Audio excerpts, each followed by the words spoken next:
আসসালামু আলাইকুম প্রিয় বন্ধুগণ, অল্প সময়ের মধ্যে সেই কাঙ্ক্ষিত সেই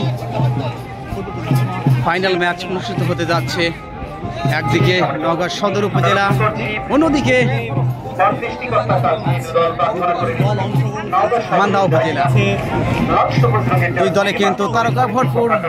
নওগাঁ জেলায় কিন্তু চারজন জাতীয় টিমের প্লেয়ার রয়েছে এখানে।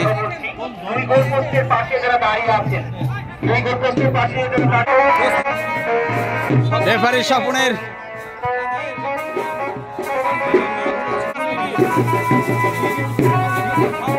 রেফারির দেখছেন ভাই তাপস, প্রধান রেফারি তাপস।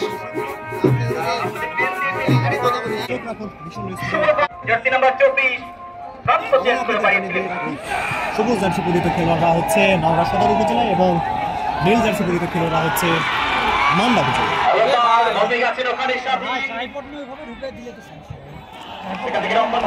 কেউ বডি ঢুকা দিও না, কেউ বডি ঢুকা দিও না। সুন্দর খেলা হচ্ছে।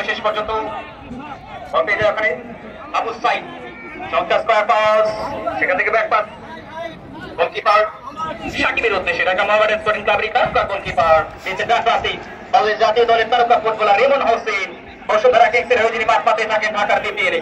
আবার আক্রমণ মান্দা, সেখান থেকে ভুল পাস, বল ভেঙে আছেন সাপ্পি, বাবরান্তের যোগান, এখানে অবশ্য মুক্তার ধ্বংসভাবে ক্লিয়ার করেছেন। এবার তার শাফি, তরুণ তুর্কি শাফি রস করবার প্রবণতা, তবে সফল হতে পারলেন না। এখন নওগাঁ সদরের নিয়ন্ত্রণে সাব্বির নিয়ন্ত্রণ হারিয়েছেন। চমৎকার ডিফেন্সিভ রিমন হোসেন, বাংলাদেশ জাতীয় দলের ন্যাশনাল যে দুটি দল অংশগ্রহণ করছে নওগাঁ সদর উপজেলা ভার্সেস মান্দা উপজেলা।